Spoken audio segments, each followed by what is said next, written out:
ਜਦੋਂ ਤੁਸੀਂ ਦੁਨੀਆ ਦੇ ਮਹਾਨ ਖੋਜਕਰਤਾਵਾਂ ਬਾਰੇ ਸੋਚਦੇ ਹੋ ਤਾਂ ਕੁਝ ਨਾਮ ਦਿਮਾਗ ਵਿੱਚ ਆਉਂਦੇ ਹਨ, ਜਿਵੇਂ ਕਿ ਹੈਨਰੀ ਫੋਰਡ, ਰਾਈਟ ਭਰਾ, ਥਾਮਸ ਐਡੀਸਨ ਆਦਿ।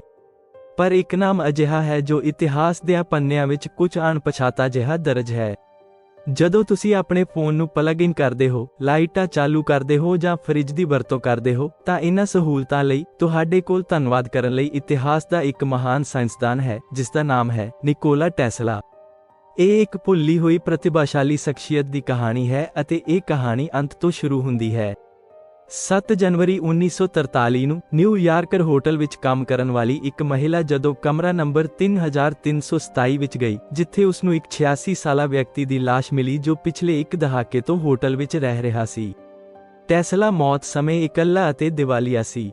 ਉਹ ਗਰਮ ਦੁੱਧ ਅਤੇ ਪਕੌੜਿਆਂ ਦੀ ਖੁਰਾਕ ਤੇ ਜੀ ਰਿਹਾ ਸੀ ਅਤੇ ਕਬੂਤਰਾਂ ਨੂੰ ਦਾਣਾ ਪਾਉਣਾ ਪਸੰਦ ਕਰਦਾ ਸੀ।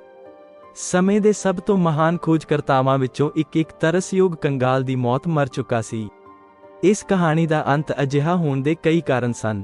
ਟੈਸਲਾ ਦਾ ਜਨਮ 10 ਜੁਲਾਈ 1856 ਨੂੰ ਮੌਜੂਦਾ ਕਰੋਏਸ਼ੀਆ ਦੇ ਸਮਯਨ ਨਾਮਕ ਸ਼ਹਿਰ ਵਿੱਚ ਹੋਇਆ। ਉਸ ਦਾ ਜਨਮ ਇੱਕ ਬਿਜਲੀ ਦੇ ਤੂਫਾਨ ਦੌਰਾਨ ਹੋਇਆ। ਪਰਿਵਾਰਕ ਕਥਾ ਦੇ ਅਨੁਸਾਰ ਦਾਈ ਨੇ ਜਨਮ ਦੇ ਦੌਰਾਨ ਕਿਹਾ, ਕਿਉਂਕਿ ਇਹ ਬੱਚਾ ਹਨੇਰੀ ਤੂਫਾਨੀ ਰਾਤ ਵਿੱਚ ਹੋਇਆ ਹੈ, ਇਹ ਹਨੇਰੇ ਦਾ ਬੱਚਾ ਹੋਵੇਗਾ। ਇਸ ਤੇ ਉਸ ਦੀ ਮਾਂ ਨੇ ਜਵਾਬ ਦਿੱਤਾ, ਨਹੀਂ, ਇਹ ਰੋਸ਼ਨੀ ਦਾ ਬੱਚਾ ਹੋਵੇਗਾ। ਉਹ ਨਹੀਂ ਜਾਣਦੀ ਸੀ ਕਿ ਇਹ ਸ਼ਬਦ ਭਵਿੱਖਬਾਣੀ ਸਾਬਤ ਹੋਣਗੇ। ਜਦੋਂ ਟੈਸਲਾ 5 ਸਾਲ ਦਾ ਸੀ, ਉਸਨੇ ਆਪਣੇ ਵੱਡੇ ਭਰਾ ਨੂੰ ਘੋੜੇ ਤੋਂ ਡਿੱਗ ਕੇ ਮਰਦੇ ਦੇਖਿਆ। ਇਹ ਦੁੱਖ ਭਰੀ ਯਾਦ ਉਸਨੂੰ ਸਾਰੀ ਉਮਰ ਸਤਾਉਂਦੀ ਰਹੀ। ਬਚਪਨ ਵਿੱਚ ਉਸਨੂੰ ਰੋਸ਼ਨੀ ਦੀਆਂ ਕਿਰਨਾਂ ਦਿਖਾਈ ਦਿੰਦੀਆਂ, ਇੱਕ ਬੱਚੇ ਦੇ ਰੂਪ ਵਿੱਚ ਉਹ ਸਮਝ ਨਾ ਪਾਉਂਦਾ ਕਿ ਇਹ ਅਸਲ ਹਨ ਜਾਂ ਕਾਲਪਨਿਕ। ਇਹ ਸਾਰਾ ਜੀਵਨ ਉਸਨੂੰ ਦਿਸਦੀਆਂ ਰਹੀਆਂ। ਉਹ ਆਪਣੀਆਂ ਖੋਜਾਂ ਨੂੰ ਬਣਨ ਤੋਂ ਪਹਿਲਾਂ ਹੀ ਆਪਣੇ ਦਿਮਾਗ ਵਿੱਚ ਹੀ ਬੜੇ ਵਿਸਥਾਰ ਨਾਲ ਦੇਖ ਪਾਉਂਦਾ ਸੀ। ਉਸਨੇ 1919 ਵਿੱਚ ਇੱਕ ਲੇਖ ਵਿੱਚ ਦੱਸਿਆ ਕਿ ਕਿਵੇਂ ਡਿਜ਼ਾਈਨ ਉਸਦੇ ਦਿਮਾਗ ਵਿੱਚ ਸੰਪੂਰਨ ਤੌਰ ਤੇ ਬਣ ਜਾਂਦੇ ਸਨ। ਉਸਨੇ ਕਿਹਾ, ਹਮੇਸ਼ਾ ਮੇਰਾ ਡਿਵਾਈਸ ਉਸੇ ਤਰ੍ਹਾਂ ਕੰਮ ਕਰਦਾ ਹੈ ਜਿਵੇਂ ਮੈਂ ਸੋਚਿਆ ਸੀ ਕਿ ਇਸ ਨੂੰ ਕਰਨਾ ਚਾਹੀਦਾ ਹੈ ਜਾਂ ਇਸ ਦੇ ਕੰਮ ਕਰਨ ਦੀ ਯੋਜਨਾ ਬਣਾਈ ਸੀ। 20 ਸਾਲਾਂ ਵਿੱਚ ਇਸ ਦਾ ਇੱਕ ਵੀ ਅਪਵਾਦ ਨਹੀਂ ਹੋਇਆ। ਟੈਸਲਾ ਆਪਣੀ ਮਾਂ ਨੂੰ ਇਸ ਗੁਣ ਲਈ ਸਿਹਰਾ ਦਿੰਦਾ ਹੈ। ਉਸ ਦੀ ਮਾਂ, ਜੁਕਾ ਮੈਂਡਿਕ, ਆਪਣੇ ਖਾਲੀ ਸਮੇਂ ਵਿੱਚ ਛੋਟੇ ਘਰੇਲੂ ਉਪਕਰਨ ਬਣਾਇਆ ਕਰਦੀ ਸੀ।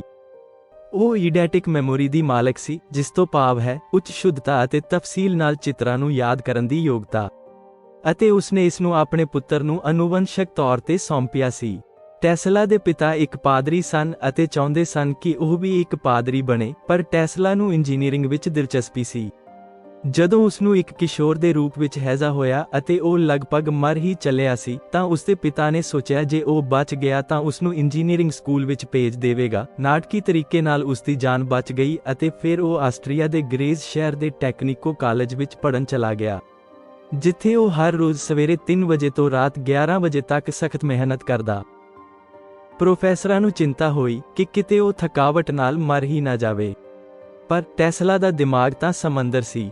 ਉਹ ਮੂੰਹ ਜ਼ੁਬਾਨੀ ਆਪਣੇ ਦਿਮਾਗ ਅੰਦਰ ਹੀ ਕੈਲਕੂਲਸ ਦੇ ਪੇਚੀਦਾ ਸਵਾਲ ਹੱਲ ਕਰ ਸਕਦਾ ਸੀ ਅਤੇ 8 ਭਾਸ਼ਾਵਾਂ ਬੋਲ ਸਕਦਾ ਸੀ।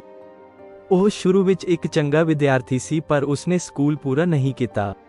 ਉਸਨੇ ਜੂਏ ਦਾ ਆਦੀ ਹੋਣ ਕਾਰਨ ਪੜ੍ਹਾਈ ਛੱਡ ਦਿੱਤੀ ਅਤੇ ਆਪਣੇ ਪਰਿਵਾਰ ਨਾਲ ਸੰਬੰਧ ਤੋੜ ਲਏ ਤਾਂ ਜੋ ਉਹਨਾਂ ਨੂੰ ਇਸ ਬਾਰੇ ਪਤਾ ਨਾ ਲੱਗੇ। ਉਸਦੇ ਦੋਸਤਾਂ ਨੂੰ ਵੀ ਨਹੀਂ ਪਤਾ ਸੀ ਕਿ ਉਸ ਨਾਲ ਕੀ ਹੋਇਆ। ਉਹਨਾਂ ਨੇ ਸੋਚਿਆ ਕਿ ਉਹ ਸ਼ਾਇਦ ਨਦੀ ਵਿੱਚ ਡੁੱਬ ਕੇ ਮਰ ਗਿਆ ਹੈ। ਟੈਸਲਾ ਯੂਰਪ ਦੇ ਆਲੇ ਦੁਆਲੇ ਘੁੰਮਦਾ ਰਿਹਾ ਅਤੇ ਆਖਰਕਾਰ ਬੁਡਾਪੈਸਟ ਵਿੱਚ ਇੱਕ ਟੈਲੀਫੋਨ ਕੰਪਨੀ ਵਿੱਚ ਇਲੈਕਟ੍ਰੀਸ਼ੀਅਨ ਵਜੋਂ ਕੰਮ ਕਰਨ ਲੱਗਾ। ਇੱਕ ਦਿਨ ਸ਼ਹਿਰ ਦੇ ਇੱਕ ਪਾਰਕ ਵਿੱਚ ਸੈਰ ਕਰਦੇ ਹੋਏ ਉਸਨੂੰ ਬਦਲਵੇਂ ਕਰੰਟ ਦੀ ਵਰਤੋਂ ਕਰਕੇ ਬਿਜਲੀ ਪੈਦਾ ਕਰਨ ਦਾ ਇੱਕ ਨਵਾਂ ਤਰੀਕਾ ਵਿਕਸਤ ਕਰਨ ਬਾਰੇ ਇੱਕ ਫੁਰਨਾ ਆਇਆ। ਉਸਨੂੰ ਨਹੀਂ ਪਤਾ ਸੀ ਕਿ ਇਹ ਉਸਦੀ ਸਭ ਤੋਂ ਵੱਡੀ ਕਾਢ ਹੋਵੇਗੀ ਜੋ ਦੁਨੀਆ ਨੂੰ ਬਦਲ ਦੇਵੇਗੀ। 1882 ਵਿੱਚ ਉਹ ਥਾਮਸ ਐਡੀਸਨ ਦੀ ਇਲੈਕਟ੍ਰਿਕ ਕੰਪਨੀ ਦੀ ਫਰਾਂਸੀਸੀ ਸ਼ਾਖਾ ਲਈ ਕੰਮ ਕਰਨ ਲਈ ਪੈਰਿਸ ਵਿੱਚ ਸੈਟਲ ਹੋ ਗਿਆ। ਉੱਥੇ ਪ੍ਰਬੰਧਕਾਂ ਨੇ ਉਸਦੀ ਪ੍ਰਤਿਭਾ ਨੂੰ ਦੇਖਿਆ ਅਤੇ ਉਸਨੂੰ ਹੋਰ ਗੁੰਝਲਦਾਰ ਕੰਮ ਕਰਨ, ਡਾਇਨਮੋ ਅਤੇ ਮੋਟਰਾਂ ਨੂੰ ਡਿਜ਼ਾਈਨ ਕਰਨ ਅਤੇ ਬਣਾਉਣ ਲਈ ਕਿਹਾ। ਉਹ ਜਲਦੀ ਹੀ ਕੰਮ ਦੇ ਸੰਬੰਧ ਵਿੱਚ ਪੂਰੇ ਯੂਰਪ ਵਿੱਚ ਯਾਤਰਾ ਕਰ ਹੋਰਨਾਂ ਐਡੀਸਨ ਬ੍ਰਾਂਚਾਂ ਵਿੱਚ ਸਮੱਸਿਆਵਾਂ ਨੂੰ ਹੱਲ ਕਰ ਰਿਹਾ ਸੀ। 2 ਸਾਲ ਬਾਅਦ 1884 ਵਿੱਚ ਟੈਸਲਾ ਦੇ ਮੈਨੇਜਰ ਨੇ ਉਸਨੂੰ ਨਿਊਯਾਰਕ ਸਿਟੀ ਵਿੱਚ ਐਡੀਸਨ ਮਸ਼ੀਨ ਵਰਕਸ ਵਿੱਚ ਨੌਕਰੀ ਦੀ ਪੇਸ਼ਕਸ਼ ਕੀਤੀ। ਉਹ ਸਹਿਮਤ ਹੋ ਗਿਆ ਅਤੇ ਆਪਣੀ ਖਾਲੀ ਜੇਬ ਲੈ ਕੇ ਨਿਊਯਾਰਕ ਗਿਆ, ਕਿਉਂਕਿ ਕਿਸ਼ਤੀ ਦੀ ਸਵਾਰੀ ਦੌਰਾਨ ਉਸਦੇ ਪੈਸੇ ਚੋਰੀ ਹੋ ਗਏ ਸਨ। ਟੈਸਲਾ ਤੇ ਸ਼ੁਰੂਆਤ ਵਿੱਚ ਐਡੀਸਨ ਦੀ ਚੰਗੀ ਛਾਪ ਸੀ। ਐਡੀਸਨ ਵੀ ਟੈਸਲਾ ਤੋਂ ਬਹੁਤ ਪ੍ਰਭਾਵਿਤ ਹੋਇਆ। ਇਸ ਕਾਰਨ ਉਸਨੇ ਇੱਕ ਵਾਰ ਕਿਹਾ, ਮੇਰੇ ਕੋਲ ਬਹੁਤ ਮਿਹਨਤੀ ਸਹਾਇਕ ਹਨ, ਪਰ ਤੁਸੀਂ ਕੇਕ ਖਾਓ, ਭਾਵ ਤੁਸੀਂ ਖਾਸ ਹੋ। ਪਰ ਇਹ ਆਪਸੀ ਚੰਗੇ ਸੰਬੰਧ ਜ਼ਿਆਦਾ ਦੇਰ ਨਹੀਂ ਟਿਕੇ। ਜਲਦੀ ਹੀ ਉਹ ਕੌੜੇ ਵਿਰੋਧੀ ਬਣ ਗਏ। ਦੋਨੋਂ ਇਸ ਗੱਲ ਤੇ ਅਸਹਿਮਤ ਸਨ ਕਿ ਬਿਜਲੀ ਨੂੰ ਕਿਵੇਂ ਰੱਖਿਆ ਜਾਵੇ ਅਤੇ ਇਸ ਦਾ ਸੰਚਾਰ ਕਿਵੇਂ ਕੀਤਾ ਜਾਵੇ। ਐਡੀਸਨ ਨੇ ਡੀਸੀ ਭਾਵ ਕਿ ਸਿੱਧੇ ਕਰੰਟ ਨੂੰ ਤਰਜੀਹ ਦਿੱਤੀ, ਜੋ ਕਿ ਇੱਕ ਪ੍ਰਣਾਲੀ ਹੈ ਜਿੱਥੇ ਇਲੈਕਟ੍ਰਿਕ ਚਾਰਜ ਸਿਰਫ ਇੱਕ ਦਿਸ਼ਾ ਵਿੱਚ ਵਹਿੰਦਾ ਹੈ। ਟੈਸਲਾ ਅਲਟਰਨੇਟਿੰਗ ਕਰੰਟ ਦਾ ਹਿਤੈਸ਼ੀ ਸੀ, ਜਿਸ ਵਿੱਚ ਇਲੈਕਟ੍ਰਿਕ ਚਾਰਜ ਸਮੇਂ-ਸਮੇਂ ਤੇ ਦਿਸ਼ਾ ਬਦਲਦਾ ਹੈ। ਬਿਜਲੀ ਦੀ ਸਥਿਰ ਸਪਲਾਈ ਨੂੰ ਬਣਾਈ ਰੱਖਣ ਲਈ ਦਿਸ਼ਾਵਾਂ ਨੂੰ ਬਦਲਣਾ ਮਹੱਤਵਪੂਰਨ ਹੈ, ਕਿਉਂਕਿ ਇਹ ਆਊਟਲੇਟਾਂ ਨੂੰ ਓਵਰਪਾਵਰ ਨਹੀਂ ਕਰਦਾ ਹੈ। ਇਸ ਦਾ ਮਤਲਬ ਹੈ ਕਿ ਇਹ ਜ਼ਿਆਦਾ ਪਾਵਰ ਪ੍ਰਦਾਨ ਕਰ ਸਕਦਾ ਹੈ ਅਤੇ ਲੰਬੀ ਦੂਰੀ ਤੇ ਪਾਵਰ ਟਰਾਂਸਮਿਟ ਕਰ ਸਕਦਾ ਹੈ। ਇਹੀ ਕਾਰਨ ਹੈ ਕਿ ਏਸੀ ਭਾਵ ਕਿ ਅਲਟਰਨੇਟਿੰਗ ਕਰੰਟ ਸਾਡੇ ਘਰਾਂ ਅਤੇ ਹੋਰ ਵੱਡੇ ਉਪਕਰਣਾਂ ਨੂੰ ਚਲਾਉਂਦਾ ਹੈ, ਜਦੋਂ ਕਿ ਡੀਸੀ ਭਾਵ ਕਿ ਡਾਇਰੈਕਟ ਕਰੰਟ ਫਲੈਸ਼ ਲਾਈਟਾਂ ਵਰਗੀਆਂ ਛੋਟੀਆਂ ਚੀਜ਼ਾਂ ਵਿੱਚ ਕੰਮ ਆਉਂਦਾ ਹੈ। ਪਰ ਐਡੀਸਨ ਨੇ ਏਸੀ ਦੀ ਪਰਵਾਹ ਨਹੀਂ ਕੀਤੀ, ਕਿਉਂਕਿ ਉਹ ਸਿੱਧੇ ਕਰੰਟ ਦੇ ਸਾਰੇ ਪੇਟੈਂਟਾਂ ਦਾ ਮਾਲਕ ਸੀ ਅਤੇ ਅਲਟਰਨੇਟਿੰਗ ਕਰੰਟ ਦੀ ਪ੍ਰਸਿੱਧੀ ਉਸਦੇ ਉਪਕਰਣਾਂ ਦੀ ਵਿਕਰੀ ਨੂੰ ਨੁਕਸਾਨ ਪਹੁੰਚਾ ਸਕਦੀ ਸੀ। ਟੈਸਲਾ ਦੇ ਅਨੁਸਾਰ ਐਡੀਸਨ ਦੀ ਕੰਪਨੀ ਦੇ ਇੱਕ ਮੈਨੇਜਰ ਨੇ ਉਸ ਨੂੰ ਸਿੱਧੇ ਕਰੰਟ ਤੇ ਚੱਲਣ ਵਾਲੀਆਂ ਕੁਝ ਮਸ਼ੀਨਾਂ ਵਿੱਚ ਸੁਧਾਰ ਕਰਨ ਦੇ ਬਦਲੇ $50,000 ਬੋਨਸ ਦੀ ਪੇਸ਼ਕਸ਼ ਕੀਤੀ। ਜਦੋਂ ਉਸਨੇ ਇਹ ਕੰਮ ਕਰ ਦਿੱਤਾ ਤਾਂ ਮੈਨੇਜਰ ਨੇ ਪੈਸੇ ਦੇਣ ਤੋਂ ਇਨਕਾਰ ਕਰ ਦਿੱਤਾ। ਕਹਾਣੀ ਦੇ ਇੱਕ ਹੋਰ ਬਿਰਤਾਂਤ ਵਿੱਚ ਐਡੀਸਨ ਟੈਸਲਾ ਦਾ ਮਜ਼ਾਕ ਉਡਾਉਂਦੇ ਹੋਏ ਕਹਿੰਦਾ ਹੈ, ਤੁਸੀਂ ਸਾਡਾ ਅਮਰੀਕੀ ਮਜ਼ਾਕ ਨਹੀਂ ਸਮਝੇ। ਚਾਹੇ ਕੁਝ ਵੀ ਹੋਇਆ ਸੀ, ਪਰ ਇਹ ਬੋਨਸ ਦੀ ਰਕਮ ਟੈਸਲਾ ਨੂੰ ਨਹੀਂ ਦਿੱਤੀ ਗਈ ਅਤੇ ਉਸਨੇ ਐਡੀਸਨ ਦੀ ਕੰਪਨੀ ਛੱਡ ਦਿੱਤੀ ਅਤੇ ਅਗਲੇ ਸਾਲ 1885 ਵਿੱਚ ਆਪਣੀ ਇਲੈਕਟ੍ਰਿਕ ਕੰਪਨੀ ਸਥਾਪਿਤ ਕੀਤੀ। ਪਰ ਉਸਦੇ ਨਿਵੇਸ਼ਕਾਂ ਨੇ ਟੈਸਲਾ ਦੇ ਪੇਟੈਂਟਾਂ ਵਿੱਚ ਬਹੁਤ ਘੱਟ ਦਿਲਚਸਪੀ ਦਿਖਾਈ ਅਤੇ ਕੰਪਨੀ ਨੂੰ ਟੈਸਲਾ ਤੋਂ ਹਟਾ ਲਿਆ, ਕਿਉਂਕਿ ਟੈਸਲਾ ਨੂੰ ਉਸਦੇ ਪੇਟੈਂਟਾਂ ਦੇ ਬਦਲੇ ਕੰਪਨੀ ਦੇ ਸ਼ੇਅਰ ਦਿੱਤੇ ਗਏ ਸਨ, ਜਿਨ੍ਹਾਂ ਦੀ ਕੀਮਤ ਨਿਵੇਸ਼ਕਾਂ ਦੇ ਜਾਣ ਤੋਂ ਬਾਅਦ ਕੁਝ ਵੀ ਨਹੀਂ ਬਚੀ ਸੀ। ਆਪਣੀ ਕੰਪਨੀ ਗੁਆਉਣ ਤੋਂ ਬਾਅਦ ਟੈਸਲਾ ਨੂੰ ਸਿਰਫ $2 ਪ੍ਰਤੀ ਦਿਨ ਟੋਏ ਪੁੱਟਣ ਦੀ ਨੌਕਰੀ ਕਰਨੀ ਪਈ। ਪਰ ਉਸ ਦੀ ਕਿਸਮਤ ਤੇਜ਼ੀ ਨਾਲ ਬਦਲੀ। 1887 ਵਿੱਚ ਟੈਸਲਾ ਨੇ ਇੱਕ ਇੰਡਕਸ਼ਨ ਮੋਟਰ ਦੀ ਖੋਜ ਕੀਤੀ ਜੋ ਬਦਲਵੇਂ ਕਰੰਟ ਉੱਤੇ ਚੱਲਦੀ ਸੀ। ਇਹ ਮੋਟਰ ਬਿਜਲੀ ਨੂੰ ਮਕੈਨੀਕਲ ਪਾਵਰ ਵਿੱਚ ਬਦਲਣ ਦਾ ਉਸ ਸਮੇਂ ਦਾ ਸਭ ਤੋਂ ਪ੍ਰਭਾਵਸ਼ਾਲੀ ਤਰੀਕਾ ਸੀ। ਇਸ ਦਾ ਇੱਕ ਸੰਸਕਰਣ ਟੈਸਲਾ ਇਲੈਕਟ੍ਰਿਕ ਕੰਪਨੀ ਦੇ ਵਾਹਨਾਂ ਨੂੰ ਅੱਜ ਵੀ ਸ਼ਕਤੀ ਪ੍ਰਦਾਨ ਕਰਦਾ ਹੈ, ਜਿਸਨੇ ਇਸ ਦਾ ਨਾਮ ਇਸ ਦੇ ਖੋਜਕਰਤਾ ਤੇ ਰੱਖਿਆ ਹੈ। ਉਸਨੇ ਮੋਟਰ ਦਾ ਪੇਟੈਂਟ ਕਰਵਾਇਆ ਅਤੇ ਅਗਲੇ ਸਾਲ American institute of electrical engineers ਵਿੱਚ ਇਸ ਨੂੰ ਦਿਖਾਇਆ। ਇਸ ਨੇ ਇਲੈਕਟ੍ਰਿਕ ਮਾਰਕੀਟ ਵਿੱਚ ਇੱਕ ਪ੍ਰਮੁੱਖ ਖਿਡਾਰੀ ਜਾਰਜ ਵੈਸਟਿੰਗਹਾਊਸ ਦਾ ਧਿਆਨ ਖਿੱਚਿਆ, ਜਿਸਨੇ ਮਹਿਸੂਸ ਕੀਤਾ ਕਿ ਟੈਸਲਾ ਦੀ ਏਸੀ ਮੋਟਰ ਹੀ ਸ਼ਾਇਦ ਉਹ ਉਪਕਰਨ ਹੈ ਜਿਸ ਦੀ ਉਸਨੂੰ ਐਡੀਸਨ ਦੇ ਡੀਸੀ ਸਿਸਟਮ ਦੇ ਵਿਰੁੱਧ ਕੰਪੀਟੀਸ਼ਨ ਕਰਨ ਲਈ ਜ਼ਰੂਰਤ ਸੀ। ਇਸ ਲਈ ਟੈਸਲਾ ਨੇ ਵੈਸਟਿੰਗਹਾਊਸ ਨੂੰ ਇਸ ਮੋਟਰ ਲਈ $60,000 ਵਿੱਚ ਪੇਟੈਂਟ ਦਾ ਲਾਇਸੈਂਸ ਦਿੱਤਾ ਅਤੇ ਬਦਲੇ ਵਿੱਚ ਸਟਾਕ ਅਤੇ ਰਾਇਲਟੀ ਪ੍ਰਾਪਤ ਕੀਤੀ। ਵੈਸਟਿੰਗਹਾਊਸ ਨੇ ਉਸ ਨੂੰ $2,000 ਪ੍ਰਤੀ ਮਹੀਨੇ ਦੀ ਤਨਖਾਹ ਤੇ ਇੱਕ ਸਲਾਹਕਾਰ ਵਜੋਂ ਨੌਕਰੀ ਤੇ ਰੱਖਿਆ, ਜੋ ਕਿ ਅੱਜ ਦੇ $50,000 ਪ੍ਰਤੀ ਮਹੀਨਾ ਦੇ ਬਰਾਬਰ ਹੈ। ਕਰੰਟਾਂ ਦੀ ਜੰਗ ਸ਼ੁਰੂ ਹੋ ਚੁੱਕੀ ਸੀ। ਐਡੀਸਨ ਨੇ ਵੈਸਟਿੰਗਹਾਊਸ ਅਤੇ ਟੈਸਲਾ ਨੂੰ ਬਦਨਾਮ ਕਰਨ ਦੀ ਪੂਰੀ ਕੋਸ਼ਿਸ਼ ਕੀਤੀ। ਉਸਨੇ ਗੁਪਤ ਤੌਰ ਤੇ ਰਿਸ਼ਵਤ ਦੇ ਕੇ ਇਹ ਯਕੀਨੀ ਬਣਾਇਆ ਕਿ ਮੌਤ ਦੀ ਸਜ਼ਾ ਦੇਣ ਲਈ ਵਰਤੀ ਜਾਣ ਵਾਲੀ ਇਲੈਕਟ੍ਰਿਕ ਕੁਰਸੀ ਨੂੰ ਟੈਸਲਾ ਦੇ ਬਦਲਵੇਂ ਕਰੰਟ ਦੀ ਵਰਤੋਂ ਨਾਲ ਹੀ ਚਲਾਇਆ ਜਾਵੇ। ਉਹ ਕਹਿੰਦਾ ਕਿ ਟੈਸਲਾ ਦਾ ਅਲਟਰਨੇਟ ਕਰੰਟ ਜੀਵਨ ਲਈ ਘਾਤਕ ਹੈ ਅਤੇ ਆਪਣੀ ਗੱਲ ਸਾਬਤ ਕਰਨ ਲਈ ਉਸਨੇ ਜਨਤਕ ਤੌਰ ਤੇ ਜਾਨਵਰਾਂ ਨੂੰ ਤਸੀਹੇ ਦਿੱਤੇ। 1903 ਵਿੱਚ ਉਨ੍ਹਾਂ ਨੇ ਟੌਪਸੀ ਨਾਮਕ ਇੱਕ ਸਰਕਸ ਦੇ ਹਾਥੀ ਨੂੰ ਬਿਜਲੀ ਨਾਲ ਮਾਰਿਆ ਅਤੇ ਇਸ ਬਾਰੇ ਇੱਕ ਫਿਲਮ ਬਣਾਈ ਜਿਸ ਨੂੰ ਇਲੈਕਟ੍ਰੋਕਿਊਟਿੰਗ ਐਨ ਐਲੀਫੈਂਟ ਕਿਹਾ ਗਿਆ। ਐਡੀਸਨ ਦੀਆਂ ਸਕੀਮਾਂ ਦੇ ਬਾਵਜੂਦ ਵੈਸਟਿੰਗਹਾਊਸ ਅਤੇ ਟੈਸਲਾ ਲਈ ਚੰਗੀਆਂ ਚੀਜ਼ਾਂ ਹੋ ਰਹੀਆਂ ਸਨ। 1893 ਵਿੱਚ ਸ਼ਿਕਾਗੋ ਵਿੱਚ ਵਿਸ਼ਵ ਦੀ ਕੋਲੰਬੀਅਨ ਪ੍ਰਦਰਸ਼ਨੀ ਨੂੰ ਰੌਸ਼ਨ ਕਰਨ ਦਾ ਠੇਕਾ ਐਡੀਸਨ ਅਤੇ ਉਸ ਦੀ ਕੰਪਨੀ ਜਨਰਲ ਇਲੈਕਟ੍ਰਿਕ ਦੀ ਬਜਾਏ ਟੈਸਲਾ ਦੀ ਕੰਪਨੀ ਨੂੰ ਮਿਲਿਆ। ਕ੍ਰਿਸਟੋਫਰ ਕੋਲੰਬਸ ਦੀ ਅਮਰੀਕਾ ਦੀ ਖੋਜ ਦੀ 420ਵੀਂ ਵਰ੍ਹੇਗੰਢ ਦੇ ਪਹਿਲੇ ਆਲ ਇਲੈਕਟ੍ਰਿਕ ਮੇਲੇ ਨੂੰ ਟੈਸਲਾ ਦੇ ਅਲਟਰਨੇਟਿੰਗ ਕਰੰਟ ਦੀ ਮਦਦ ਨਾਲ ਰੋਸ਼ਨਾਇਆ ਗਿਆ। ਇਸ ਨਾਲ ਹੀ ਦੇਖ ਰਹੇ 2.5 ਕਰੋੜ ਤੋਂ ਵੱਧ ਲੋਕਾਂ ਲਈ ਇਹ ਸਪਸ਼ਟ ਹੋ ਗਿਆ ਕਿ ਅਲਟਰਨੇਟਿੰਗ ਕਰੰਟ ਹੀ ਭਵਿੱਖ ਨੂੰ ਪਾਵਰ ਦੇਵੇਗਾ। ਟੈਸਲਾ ਦੀ ਸਫਲਤਾ ਉਦੋਂ ਨਵੀਆਂ ਉਚਾਈਆਂ ਤੇ ਪੁੱਜੀ ਜਦੋਂ ਉਹਨਾਂ ਨੇ ਨਿਆਗਰਾ ਫਾਲਸ ਉੱਤੇ ਦੁਨੀਆ ਦਾ ਪਹਿਲਾ ਵਿਕਲਪਿਕ ਹਾਈਡਰੋ ਪਾਵਰ ਪਲਾਂਟ ਬਣਾਉਣ ਲਈ ਐਡੀਸਨ ਦੇ ਜਨਰਲ ਇਲੈਕਟ੍ਰਿਕ ਨੂੰ ਦੁਬਾਰਾ ਹਰਾਇਆ। ਹਾਈਡਰੋ ਇਲੈਕਟ੍ਰਿਕ ਪਾਵਰ ਸਟੇਸ਼ਨ ਇੱਕ ਵੱਡੀ ਸਫਲਤਾ ਸੀ ਅਤੇ ਇਸਨੇ ਬਫਲੋ ਅਤੇ ਨਿਊਯਾਰਕ ਦੇ ਸ਼ਹਿਰਾਂ ਨੂੰ ਪ੍ਰਕਾਸ਼ਮਾਨ ਕਰਨ ਵਿੱਚ ਮਦਦ ਕੀਤੀ। ਪਲਾਂਟ ਦੀ ਉਸਾਰੀ ਦਾ ਮਤਲਬ ਇਹ ਵੀ ਸੀ ਕਿ ਟੈਸਲਾ ਨਵਿਆਉਣਯੋਗ ਊਰਜਾ ਵਿੱਚ ਮੋਹਰੀ ਬਣ ਗਿਆ ਸੀ। ਉਸ ਦੀ ਮੂਰਤੀ ਅੱਜ ਵੀ ਨਿਆਗਰਾ ਫਾਲਸ ਤੇ ਵੇਖੀ ਜਾ ਸਕਦੀ ਹੈ। ਵੈਸਟਿੰਗਹਾਊਸ ਅਤੇ ਟੈਸਲਾ ਨੇ ਬਿਜਲੀ ਦੀ ਜੰਗ ਜਿੱਤ ਲਈ ਅਤੇ ਸਿੱਧੇ ਕਰੰਟ ਨੂੰ ਬਹੁਤ ਪਿੱਛੇ ਛੱਡ ਦਿੱਤਾ ਸੀ, ਪਰ ਸਮੱਸਿਆਵਾਂ ਅਜੇ ਵੀ ਸਨ। ਵੈਸਟਿੰਗਹਾਊਸ ਦੀ ਕੰਪਨੀ ਦਾ ਪੈਸਾ ਖਤਮ ਹੋ ਰਿਹਾ ਸੀ ਅਤੇ ਉਸ ਉੱਪਰ $1 ਕਰੋੜ ਦਾ ਕਰਜ਼ਾ ਹੋ ਗਿਆ ਸੀ। 1897 ਵਿੱਚ ਉਸਨੇ ਟੈਸਲਾ ਨੂੰ ਬੇਨਤੀ ਕੀਤੀ ਕਿ ਜੇਕਰ ਉਹ ਆਪਣੀ ਰਾਇਲਟੀ ਘਟਾ ਦੇਵੇ ਤਾਂ ਉਸ ਦੀ ਕੰਪਨੀ ਬਚ ਸਕਦੀ ਹੈ। ਟੈਸਲਾ ਨੂੰ ਆਪਣੇ ਦੋਸਤ ਤੇ ਤਰਸ ਆ ਗਿਆ ਅਤੇ ਉਸਨੇ ਆਪਣਾ ਇਕਰਾਰਨਾਮਾ ਤੋੜ ਦਿੱਤਾ। ਉਹ ਵੈਸਟਿੰਗਹਾਊਸ ਦਾ ਉਸ ਵਿੱਚ ਉਦੋਂ ਵਿਸ਼ਵਾਸ ਕਰਨ ਲਈ ਸ਼ੁਕਰਗੁਜ਼ਾਰ ਸੀ ਜਦੋਂ ਕਿਸੇ ਹੋਰ ਨੇ ਨਹੀਂ ਕੀਤਾ ਸੀ। ਟੈਸਲਾ ਨੇ ਆਪਣੀ ਮਰਜ਼ੀ ਨਾਲ $1 ਕਰੋੜ 20 ਲੱਖ ਦੀ ਰਾਇਲਟੀ ਛੱਡ ਦਿੱਤੀ, ਜੋ ਅੱਜ ਦੇ $30 ਕਰੋੜ ਤੋਂ ਵੱਧ ਹੋਵੇਗੀ। ਇਸ ਰਾਇਲਟੀ ਦੇ ਚੱਲਦੇ ਉਹ ਵਿਸ਼ਵ ਦਾ ਸਭ ਤੋਂ ਅਮੀਰ ਆਦਮੀ ਬਣ ਗਿਆ ਹੁੰਦਾ। ਪਰ ਉਸਨੇ ਇਕਰਾਰਨਾਮਾ ਤੋੜ ਦਿੱਤਾ ਅਤੇ ਵੈਸਟਿੰਗਹਾਊਸ ਨੂੰ ਬਚਾਇਆ। ਬਦਲੇ ਵਿੱਚ ਵੈਸਟਿੰਗਹਾਊਸ ਨੇ ਟੈਸਲਾ ਨੂੰ ਉਸਦੇ ਪੇਟੈਂਟਾਂ ਨੂੰ ਹਮੇਸ਼ਾ ਲਈ ਵਰਤਣ ਦੇ ਅਧਿਕਾਰਾਂ ਲਈ $2,16,000 ਦਾ ਭੁਗਤਾਨ ਕੀਤਾ। ਇਹ ਅੱਜ ਲਗਭਗ $6 ਕਰੋੜ ਦੇ ਬਰਾਬਰ ਹੈ।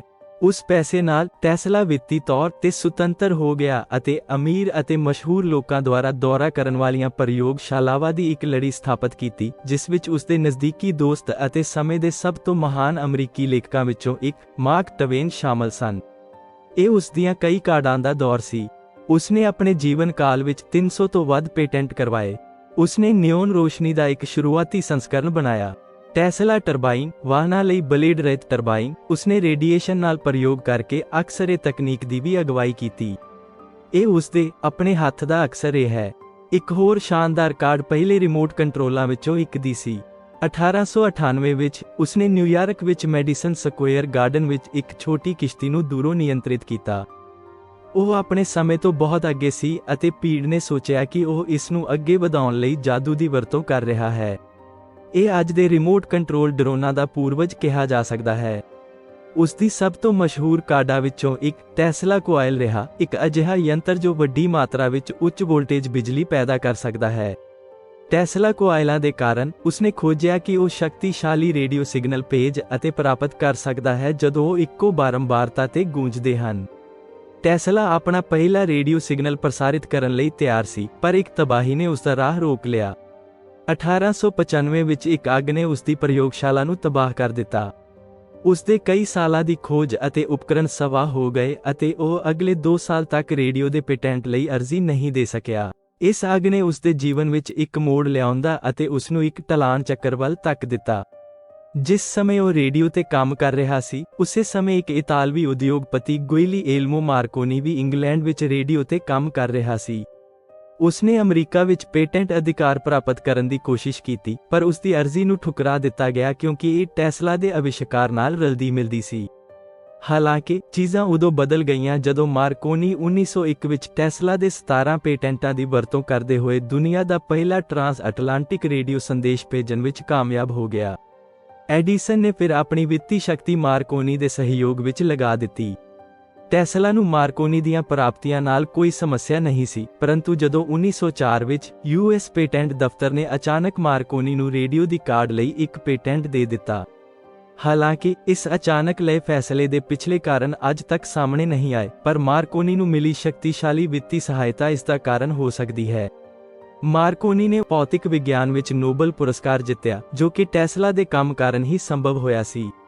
ਟੈਸਲਾ ਨੇ ਗੁੱਸੇ ਵਿੱਚ ਆ ਕੇ ਮਾਰਕੋਨੀ ਤੇ ਮੁਕੱਦਮਾ ਚਲਾਇਆ। ਕੇਸ ਕਈ ਸਾਲਾਂ ਤੱਕ ਅਦਾਲਤ ਵਿੱਚ ਖਿੱਚਿਆ ਗਿਆ ਅਤੇ ਉਸ ਦੀ ਮੌਤ ਤੋਂ ਬਾਅਦ ਟੈਸਲਾ ਦੇ ਹੱਕ ਵਿੱਚ ਫੈਸਲਾ ਆਇਆ। ਉਸ ਅੱਗ ਦੀ ਦੁਰਘਟਨਾ ਨੇ ਟੈਸਲਾ ਦੇ ਬਾਕੀ ਕੈਰੀਅਰ ਨੂੰ ਨਕਾਰਾਤਮਕ ਤੌਰ ਤੇ ਪ੍ਰਭਾਵਿਤ ਕੀਤਾ। ਟੈਸਲਾ ਨੂੰ ਦੁਨੀਆ ਵਿੱਚ ਵਾਇਰਲੈਸ ਸੰਚਾਰ ਲਿਆਉਣ ਦਾ ਜਨੂੰਨ ਸੀ ਅਤੇ ਉਸਨੇ ਲੌਂਗ ਆਈਲੈਂਡ, ਨਿਊਯਾਰਕ ਵਿੱਚ ਵਾਰਡਨ ਕਲਾਈਫ ਟਾਵਰ ਨਾਮਕ ਇੱਕ ਵਿਸ਼ਾਲ ਵਾਇਰਲੈਸ ਟਰਾਂਸਮਿਸ਼ਨ ਸਟੇਸ਼ਨ ਬਣਾਇਆ। ਉਸਨੇ ਇੱਕ ਅਜਿਹੀ ਦੁਨੀਆ ਦੀ ਕਲਪਨਾ ਕੀਤੀ ਜਿੱਥੇ ਅਸੀਂ ਵਾਇਰਲੈਸ ਤਰੀਕੇ ਨਾਲ ਸੰਦੇਸ਼ ਭੇਜ ਅਤੇ ਪ੍ਰਾਪਤ ਕਰ ਸਕਦੇ ਹਾਂ। ਉਹ ਇੱਕ ਵਾਰ ਫੇਰ ਆਪਣੇ ਸਮੇਂ ਤੋਂ ਬਹੁਤ ਅੱਗੇ ਸੀ, ਪਰ ਵਿੱਤੀ ਸਮਰਥਕਾਂ ਨੂੰ ਉਸਦੀ ਵਾਇਰਲੈਸ ਤਕਨੀਕ ਵਿੱਚ ਪੂਰਾ ਵਿਸ਼ਵਾਸ ਨਹੀਂ ਸੀ।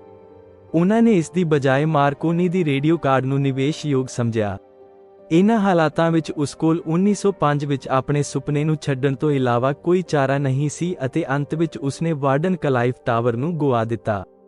ਇਸ ਤੋਂ ਬਾਅਦ ਟੈਸਲਾ ਦੀ ਮਾਨਸਿਕ ਸਿਹਤ ਵਿਗੜ ਗਈ। ਉਸਨੇ ਆਪਣਾ ਆਖਰੀ ਦਹਾਕਾ ਨਿਊਯਾਰਕ ਸ਼ਹਿਰ ਦੇ ਨਿਊਯਾਰਕਰ ਹੋਟਲ ਵਿੱਚ ਬਿਤਾਇਆ। ਵੈਸਟਿੰਗਹਾਊਸ ਕਾਰਪੋਰੇਸ਼ਨ ਨੇ ਉਸ ਨੂੰ ਇੱਕ ਸਲਾਹਕਾਰ ਵਜੋਂ ਨਿਯੁਕਤ ਕੀਤਾ ਅਤੇ ਉਸ ਦੇ ਕਮਰੇ ਦੇ ਖਰਚੇ ਦਾ ਭੁਗਤਾਨ ਕਰਦੀ ਰਹੀ। ਉਹ ਕਿਰਾਏ ਮੁਕਤ ਰਹਿੰਦਾ ਸੀ, ਪਰ ਕਰਜ਼ਈ ਸੀ।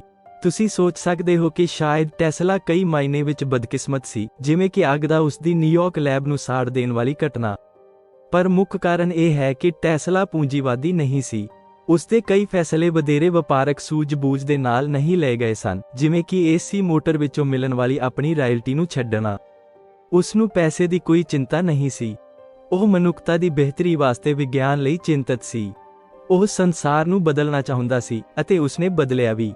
ਧੰਨਵਾਦ ਐਲੋਨ ਮਸਕ ਦੀ ਕੰਪਨੀ ਟੈਸਲਾ ਦਾ। ਹੁਣ ਲੋਕ ਉਸ ਮਹਾਨ ਆਦਮੀ ਬਾਰੇ ਹੋਰ ਜਾਣਨਾ ਸ਼ੁਰੂ ਕਰ ਰਹੇ ਹਨ। ਇੱਕ ਅਜਿਹਾ ਆਦਮੀ ਜਿਸ ਦੀ ਕਾਢ ਨੇ ਪੂਰੇ ਗ੍ਰਹਿ ਦੀਆਂ ਊਰਜਾ ਲੋੜਾਂ ਨੂੰ ਪੂਰਾ ਕੀਤਾ। ਟੈਸਲਾ ਦੀ ਮਾਂ ਨੇ ਉਸ ਨੂੰ ਰੋਸ਼ਨੀ ਦਾ ਪੁੱਤਰ ਕਿਹਾ ਸੀ ਅਤੇ ਉਹ ਬਿਲਕੁਲ ਸਹੀ ਸੀ। ਆਪਣਾ ਕੀਮਤੀ ਸਮਾਂ ਦੇਣ ਲਈ ਬਹੁਤ-ਬਹੁਤ ਧੰਨਵਾਦ।